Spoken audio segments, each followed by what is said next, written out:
Hey guys, I'm back. This is Cassandra Williams with EI360. So let's go ahead and dive into today, which is really thinking about practical applications and making sure that you have an impact as a K-12 teacher. So let's start off now. What have you tried? What have you dived into? Have you did Gamma? Are you looking to create better prompts with ChatGPT? I hope you enjoy. So far, we've checked off phase one. We know how to do chat. We know how to do Gamma, so we know how to explore and incorporate ChatGPT in our everyday systems. So today we're talking about mastering and using imagery. Social media is important. Branding is important for our school. Putting out great marketing content materials, and then what does that look like in your school district? So that's what we're talking about today.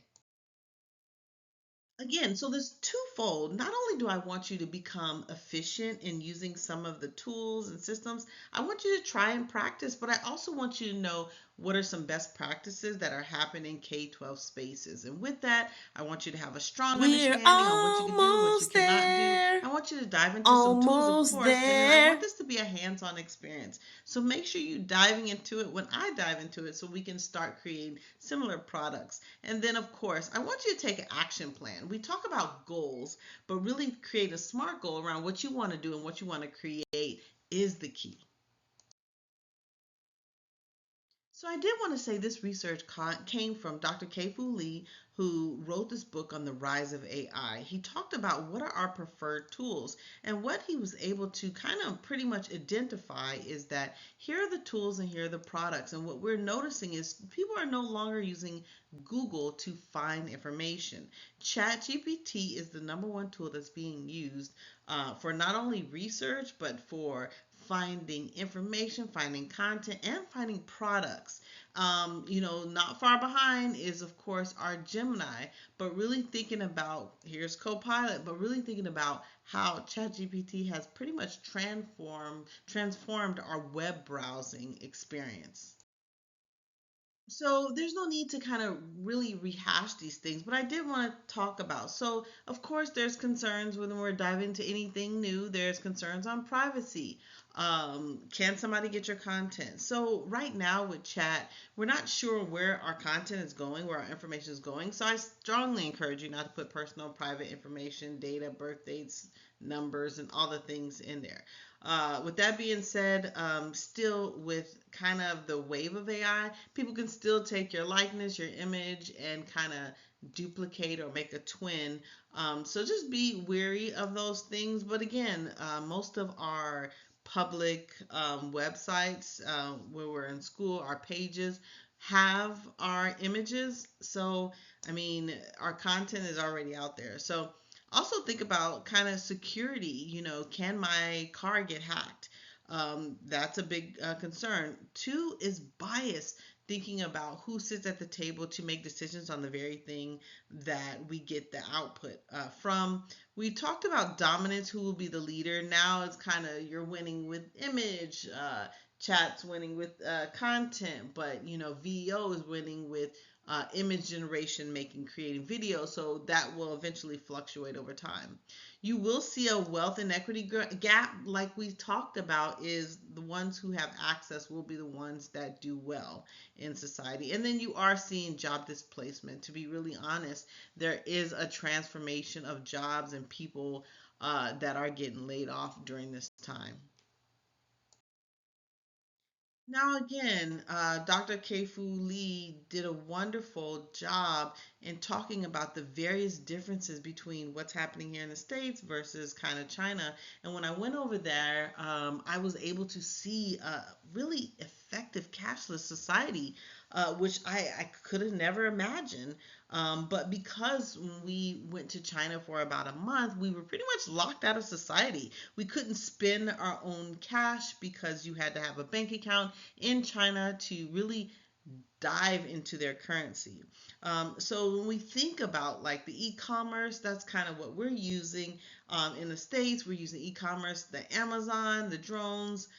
We're using some AI, of course, for transactions. Platforms like Facebook, they're using it for personalized algorithms. We're seeing it in our financial systems like Visa, MasterCard, things like that, with fraud detection is much quicker than it used to be. Of course, our AI, our Uber and Lyft, Uber, right? Drivers, and Tesla charging stations that continues to kind of use AI algorithms, customer service, really thinking about what does that mean in AI for the US. But what you're like, even like Google, Meta, all of them are using AI. But China, I think what we tend to forget is they're using it in everyday operations, right? We're talking about big data super apps from WeChat to Alipay. Like I said, the cashless society was a big one. Being able to immediately detect fraudulent credit scores, transaction verification, delivery systems, entertainment, social medias using AI, e-commerce and the ecosystems, thinking smart cars, smart cities, smart bikes. And so when we think of the difference, the biggest difference is, I will say, China's ecosystem is starting to really kind of do well because even their government has adopted some of the AI tools from payments. Uh, so, really thinking about from food delivery to banking systems, the whole eco structure has really adopted AI to move quicker when it comes to supporting this new trend.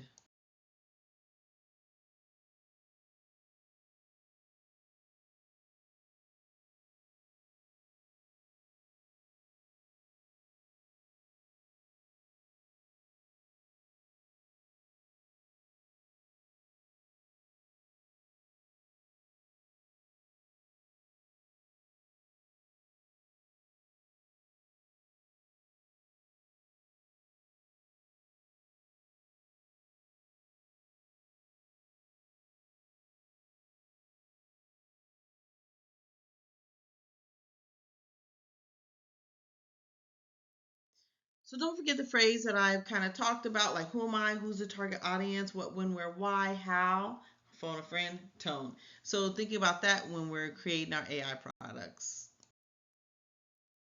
So I will dive into this more, but yeah, we use Gamma to actually create PowerPoints. But did you know you can also use Gamma for like case studies? I tend to use it when I'm kind of rolling out mini case studies where a teacher is using an app and she's kind of documenting her process or documenting some of the wins with the app. And I will make sure I put that in documentation form and send it out as like a pamphlet as our teachers are really working hard to implement AI into their practices. So I'm going to show you how to make kind of case studies or your PDF downloads and distribute them through your social media and your families to let your families know how, so you could be your own marketing team and let families know how your dynamic teachers are working through AI. Okay, so Notebook is I don't want to say it's my favorite. I just say it's up there because I love Notebook LM. So when we talk about Chat GPT, we talk about this big black box, remember? And so there's a lot of content in this big black box. But what I want you to realize is sometimes you don't want to look for content in the big black box that you're kind of unfamiliar with where it's going to get this content from, right? Is it biased or whatever? So what I tend to do is I use Notebook LM. Notebook LM is it's like you're creating your own box. So you have an empty box. So instead of this big black box, this black hole of a lot of research and whatever the thing, with Notebook LM, you put things in the box that you want chat or you want to pull from, right? And so sometimes it helps to capture and it does limit hallucination. So really thinking about, okay, so I have this empty box. I want to take this podcast, which was really good. I want to take this video, this YouTube video. I want to take this 50-page article, but it's all on the same topic. And I kind of want to learn this stuff because I want to know what's going on. And so I can either create a summary, a mind map, I can create notes on it, I can create quiz, question answers. I can even create a podcast. So really thinking of creating your own box. I know a lot of educators use this, especially when they want to control the output because they only want the resources that they put in the box. So this is the inside of it. Hopefully you can kind of see. This is the what I uploaded. Now, granted, I can upload 5, 10 different pieces of work, but this was the research on IBM. I want to know the AI, capacities. I want to see like what are the indicators. And so it kind of, once I uploaded, it gave me kind of a quick little update on what is in here. I can add notes to it, like I can add extra content. I can create an audio file, which I tend to do often. I create a mind map. I don't do that as much, but many times I'm trying to understand what is in this 50-page document on the way to work. So what I do is I create a podcast.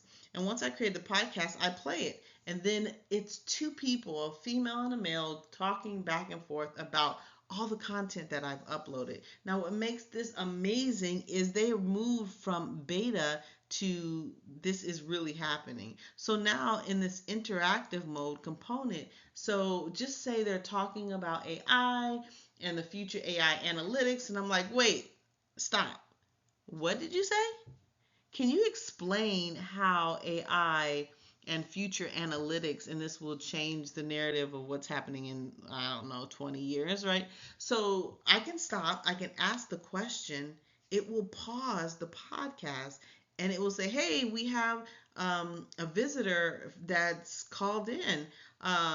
Go ahead and your question, let me restate her question. And they will kind of restate my question, reiterate, and make reference to the resources that I've uploaded about the content that's in our box. So really thinking about diving in and doing something different. This is a great tool that captures the content that you want to capture and pull from. And like I said, I listen to these audio files like maybe I try to do some type of audio learning maybe twice a week about things that I want to learn about, whether it be big data, Internet of Things, SAMR, culture, whatever it is that I want to learn from. Here it is. I feel like I went on. So it's only your content. You can do documents, anything, YouTube, video, audio. And so it kind of sounds like this, which is that audio file. I put Canva on top of it, but it is strictly an audio file, like listening to the radio.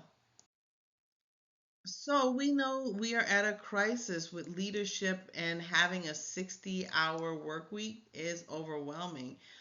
Thinking about how 1/3 of the time, hours, weeks, repetitive tasks, in times of paperwork, crisis, our response conflict, defines email, us. written responses, Keep moving forward, and we will navigate and this then together. thinking about 60% adoption rate, really thinking about what school leaders, school teachers, what have you already begun using with AI, and then should you kind of reclaim your time, like what is your goal around AI? Based on our experience, working with schools at Dream Class, we see some key areas pop up again and again. First off, there's hiring and HR, that whole cycle. Think about crafting job ads that actually attract people, then managing all the applications that come in, then the onboarding process, which can be surprisingly complex, plus tracking certifications, doing staff evaluations. It all takes significant time. Definitely. Hours can just vanish there. Okay, what else? Then you've got curriculum development and instructional planning. It's not usually one person in a room anymore, is it? It's collaborative. You're designing things as a team, mapping out learning outcomes, taking feedback, tweaking things. Lots of coordination needed. Lots of moving parts. Exactly. And keeping everyone in the loop engaged. That's critical. Which brings us neatly to content creation and scheduling for school communications, newsletters, announcements, making sure your community knows what's happening across, email, social media.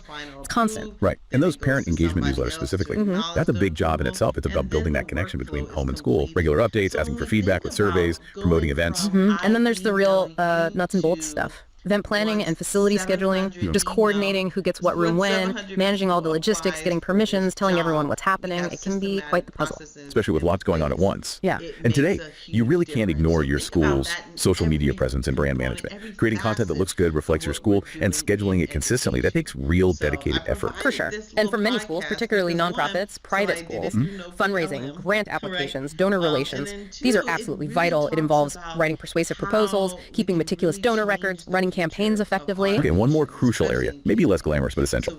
Compliance documentation and accreditation paperwork. Yes, the paperwork trail. Generating reports, gathering evidence for audits, handling renewals. It's very detail-oriented, very time-sensitive. Exactly. And when you're doing all this manually, it slows things down. It creates bottlenecks. Think about those endless email chains just to find a meeting time that works for 3 people. Or the hours spent formatting a newsletter that could be automated. Or manually sifting through hundreds of resumes. That's where AI workflow automation, like the kinds of solutions we're focused on at Dream Class, really offers a breakthrough.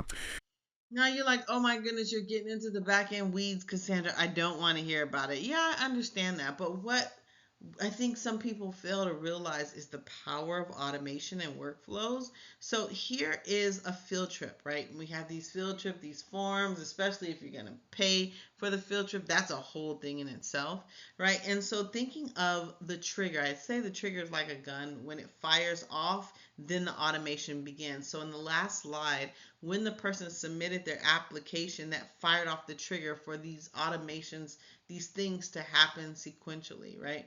And so with this, the trigger is somebody submits the field trip form. So this field trip form is in the Google Drive or Google Doc. Once it goes here, it is complete. It takes 2 paths, end it, or it continues on. If it continues with the path, it can go here to approve, or it can go here that it still needs something, or it can go to reject depending on what it is, right? And so thinking of what path are you taking to ensure your teachers get exactly what they need is crucial as well.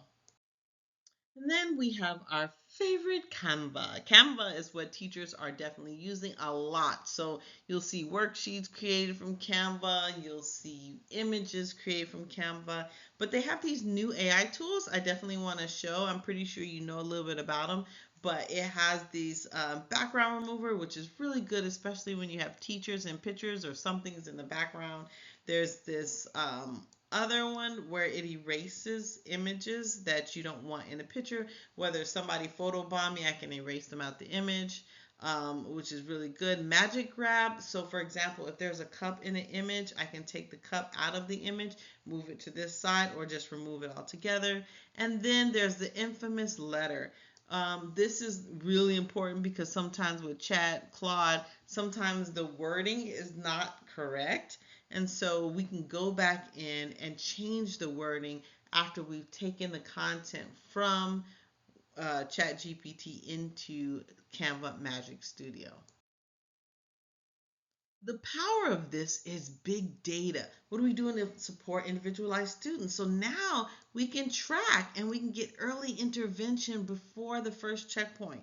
We can get personalized intervention. What do we need to do to support this student? And then we can get holistic, really thinking about improving the strategies for the students for the next assessment. And then resources, how can we allocate resources for students who need the support? All right, those early adopters are already doing personalized learning and professional development. So really looking at how can AI personalize learning at your school. And so here are some ways that it can. It can analyze student patterns that they see, design specific courses for students, suggest alternatives, and pull big data. So for teachers as well as students, it's a benefit. This brings me to another great tool I like, and it's called Napkin. Sometimes when we are pulling information and big data, it makes it very hard to explain the statistics or explain 60% of our population is on free reduced lunch, right? Really thinking about how do we identify some of those areas. And so Napkin is amazing for that. And I'll definitely show you how to use a napkin. Now, with the first session, remember avocado, great for imagery, second language learners. We can also use it for storytelling, whether it be our brand and marketing needs to say the same. Of course, we can use Canva. We think about educational learning. We can create our videos. We can edit the videos in Canva. Thinking about our projects as well. What are the projects that we have? Students with individual skills. How do we experiment with AI? And then how do we make sure we include accessibility? One of my favorite things I like to do is use GIFs. GIFs are phenomenal, especially when it comes to marketing, branding, show people that you have a little personal side. Also, in communications with each other, maybe Slack channels or DMs, thinking of GIFs as DMs, whether you be customer support, thank you for doing this. Presentations can have it in there, recruitment, branding, website, anything to make people smile. I used to send it for birthdays, and I would have a couple of them on rotation. All right, I know I feel like I'm beating the dead horse here. Just review your documents. I would draft communication, analyze data, update your templates, and create this leadership message. Maybe you could record it on video. Maybe you could use your avatar, which definitely I'll show you. Hi, my name is 𝐸𝐤𝐤𝐞 and I'm a junior at FC. I'm in curriculum tutoring and my teacher is Mrs. Dan. Mrs. Dan and many other CT teachers have classes of 10 to 20 students and can't help each one of them at the same time. Students struggle with different subjects too, and not all of our CT teachers can help with those subjects. That's why AI could be useful for us. Say Mrs. Dan was working with another... Hi, my name is 𝐸𝐤𝐤𝐞 and I'm a junior at FC. I'm in curriculum tutoring and my teacher is Mrs. Dan. Mrs. Dan and many other CT teachers have classes of 10 to 20 students and can't help each one of them at the same time. Students struggle with different subjects too, and not all of our CT teachers can help with those subjects. That's why AI could be useful for us. Say Mrs. Dan was working with another student on their work, and I also needed help too. I could use AI to help answer my questions and also give Mrs. Dan some background on what I need help with when she has time to do so. With AI, there are so many new doors opened up for CT students and teachers. Some students will always address their needs, however, some students are too afraid to speak up. AI can be helpful for these students and could also build their confidence in asking their teachers questions. AI has many benefits for us and should also be recognized as a form of asking for help, not cheating. Unless you use it wrong, of course. So I was working with a friend over, and Matt, this is what they're doing at North Central. They're identifying the levels and kind of identifying the requirements under each level and some of the tools that they can use. Here's the prompt. So here is the original prompt that I created, that I had. This was the image I took in China. Here is Nana Banana. I wanted them to change the background to a modern kitchen. And then I put in 𝐤𝐤𝐤. 𝐤𝐤𝐤 gave me voice, and I was able to eat the soup. Then I put in Gemini, and Gemini allowed me to suck the soup up. So really thinking about what you can do with imagery is powerful. Here's your prompt engineering cheat sheet. One of the things I like to do is reverse prompt engineer it. So kind of say, what would I have to do to have a clear image with bright makeup? And sometimes you'll be surprised at the prompts that they give you. Act as a food photographer, cinematic lighting, right? I would have never thought of those terms, the jargon. I asked for a Disney character. They said we can't do Disney, but we could do Disney-like. Really understanding, instead of 3D images, asking for flat images. But now I'm starting to speak the language, and I'm starting to understand what chat is wanting when I create my prompts. Ideogram is another image generator. It's really good quality. So just thinking about how can I use images to convey thoughts. One of the things we did, we made memes. So really think about what are you going to do to have students create images. Like I said, I like to compare them. Here's Magic Studio, here's chat, and then here's Ideogram to see which image I want. So that's it. I want you to create something. Now I want you to dive in. The call to action is design something, create an image, create something that you can bring to class. Talk to you soon. Bye.